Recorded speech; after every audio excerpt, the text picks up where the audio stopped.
الحمد لله نحمده ونصلي ونسلم على رسوله الكريم أما بعد فأعوذ بالله من الشيطان الرجيم بسم الله الرحمن الرحيم ألا إن أولياء الله لا خوف عليهم ولا هم يحزنون صدق اللہ العظیم۔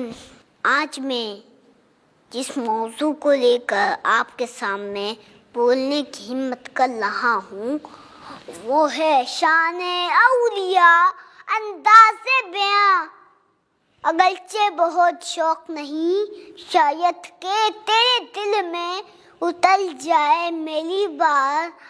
قرآن کریم کی جس آیت کی تلاوت میں نے آپ کے سامنے کی ہے اس میں رب تعالیٰ اپنے مقرب بندوں کی شان بیان کرتے ہوئے فرماتا ہے کہ اے لوگوں، خبردار، جو لوگ میں مقرب ہے، جو لوگ میں قریبی ہے، جن لوگوں کو میں خود حاصل ہے، جو لوگ میں دوست ہیں، جو لوگ میرے ولی ہیں، ان پہ نہیں تو کسی چیز کا غم اور نہیں کسی چیز کا خوف۔ یعنی اولیاء کرام کی جماعت وہ مقدس جماعت ہے کہ جن کے دلوں میں خوف خدا اتنا الگ بس گیا ہے کہ اب انہیں اپنے رب کے سوا کسی چیز کا خوف و غم ہو بھی کیسے سکتا ہے۔ سامعین محترم، انہیں کسی چیز کا خوف اور غم ہو بھی کیسے سکتا ہے کہ جن کے بارے میں رب کائنات نے ایک اور مقام پر فرمایا کہ ہم دنیا اور آخرت کی زندگی میں تمہارے ساتھ ہیں۔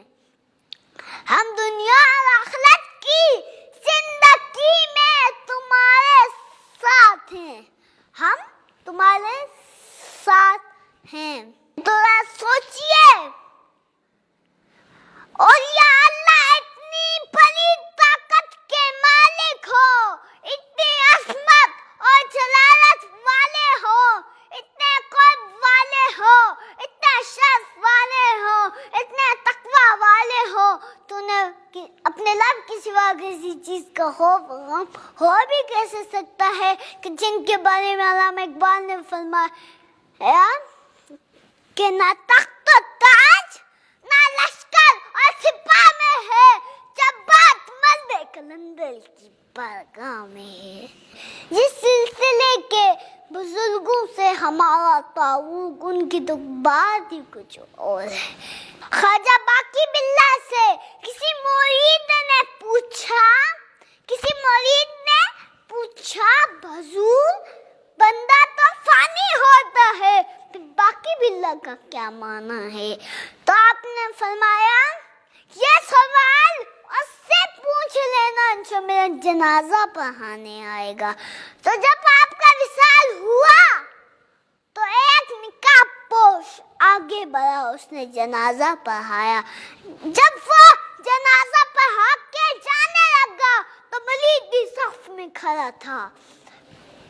اس نے بھاگ کر جا کر دامن پکڑا اور عرض کی حضور چاہتے چاہتے یہ بتاتے چاہیں کہ فنا کیا ہے، بقا کیا ہے۔ جب اس نقاب پوش نے اپنا نقاب پلٹا تو دیکھا حضور خواجہ باقی باللہ خود تھے۔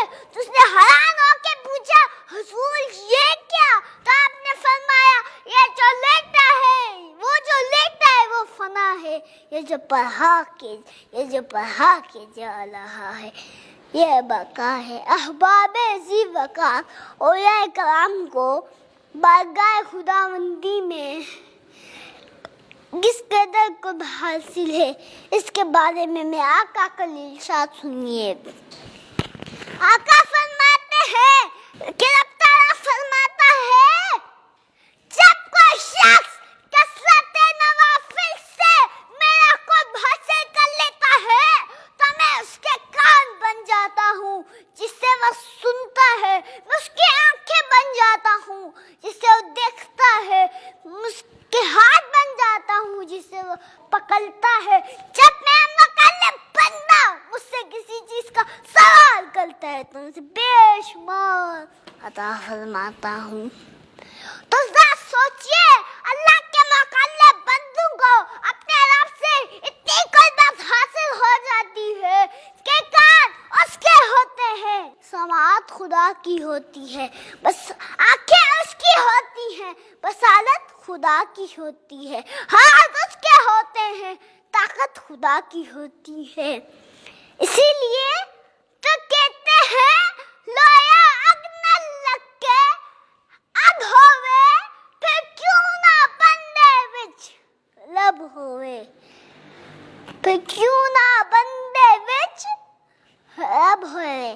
آخر میں میری گفتگو کا خلاصہ اور پیغام یہ ہے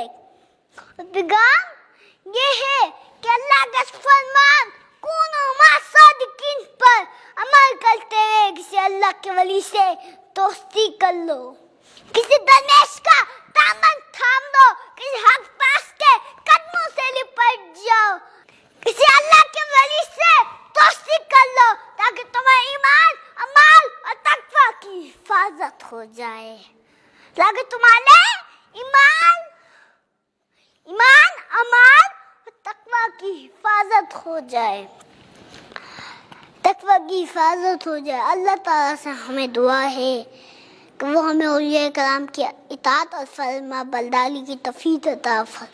میں اسی شعر کے ساتھ اجازت چاہوں گا کہ اللہ کی یہ چاہنے سے اللہ نہ ملے تو یہ اللہ والے ہیں جو اللہ سے ملا دیتے ہیں. وما علینا الا البلاغ.